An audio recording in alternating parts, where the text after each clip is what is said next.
देव अधिदेव महादेव भगवान शिव ओगड़दानी त्रिकालदर्शी कैलाशी अविनाशी भगवान शंकर की पवित्र कथा करें।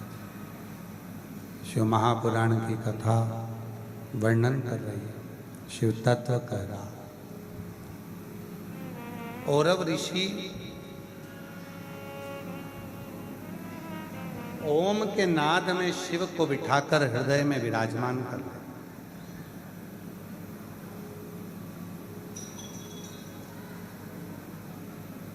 औरव ऋषि के यहाँ पर एक बेटी ने जन्म लिया जिसका नाम था शमी।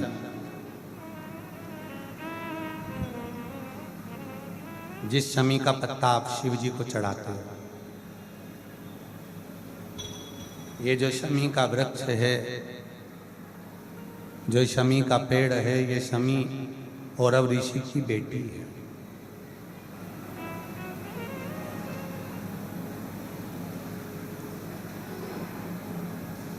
एक शमी का वृक्ष, एक शमी का वृक्ष, उसकी आराधना, उसकी साधना, उसको जल समर्पित करने का 3 अलग अलग क्रम है। ध्यान देना थोड़ा सा।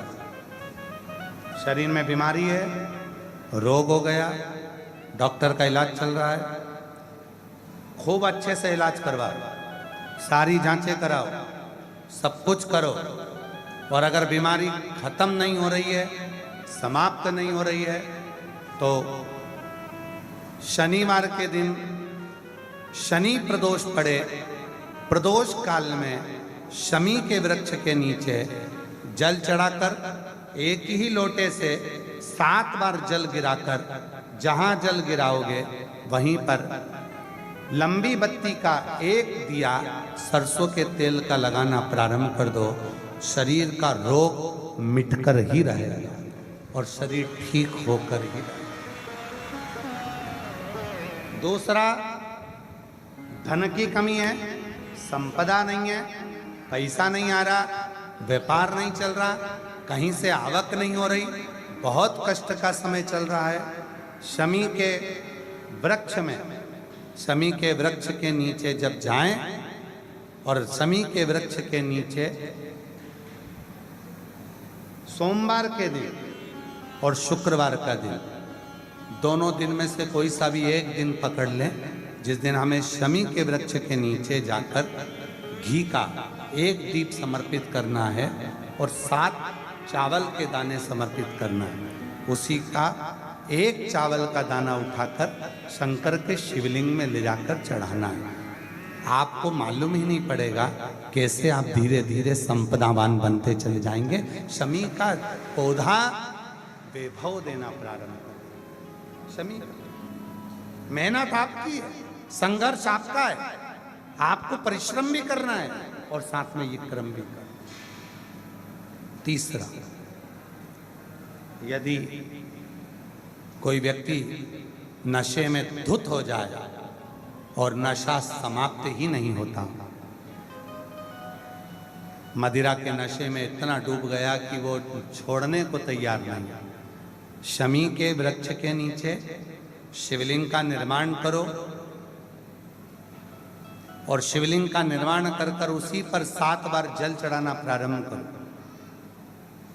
रवि प्रदोष के दिन, प्रदोष काल में अगर हमने ये क्रम करना प्रारंभ करा और चढ़ा हुआ थोड़ा सा जल, आधी चम्मच से भी आधी चम्मच जल, 2 बूंद का भी अगर मदिरा के नशे करने वाले व्यक्ति को पिलाना प्रारंभ करा, 4 या 5 रवि प्रदोष होगा, धीरे धीरे पूरा वो नशा छोड़ देगा, नशे से मुक्त होगा। उसी का एक पत्र आया, नशे से भरोसा है। और शमी का पेड़ कोई साधारण नहीं होता। महाभारत पढ़ी है किसी ने? महाभारत पढ़ी नहीं हो तो सुनी है किसी ने? देखी है किसी ने? अगर महाभारत का अध्ययन करोगे, गीता प्रेस गोरखपुर की महाभारत लेकर आओ, उसका अध्ययन करिए, उसमें मिलेगा पांडवों ने वन के समय पर अपने अस्त्र शस्त्र अगर कहीं रखे थे तो शमी के पेड़ के ऊपर रखे थे। कालिदास जी ने, महाकवि कालिदास जी ने अगर कोई ज्ञान प्राप्त करा था तो शमी के वृक्ष के नीचे करा था। शमी के नीचे संपूर्ण। ध्यान देना, आज के जमाने में लोग बात कहते हैं क्यों गुरुजी शमी का पेड़ क्या घर में नहीं लगा सकते? घर के अंदर नहीं, घर की छत पर लगाओ। घर के जो तुम्हारा घर हॉल कमरा इसके अंदर नहीं लगाना, घर के बाहर लगाओ। और लगाना भी ऐसा कि जाते समय शमी का पेड़ सीधे हाथ में पड़े और आते समय शमी का पेड़ उल्टे हाथ पर पड़े। जब जाते समय घर से शमी का पौधा, छोटा सा पौधा, और जब शमी का पौधा बड़ा हो जाता है तुम्हारी कमर की आकृति से भी ऊंचा पहुंचने लगे तो उसको फिर कहीं दूसरी जगह लगा। शमी का पौधा जितना छोटा होगा और आप अपने घर से जब बाहर निकलते हो सीधे हाथ की ओर अगर शमी का पौधा होगा तो आपको एक ना एक दिन संपदावान करोड़पति तो बनाकर ही रहेगा।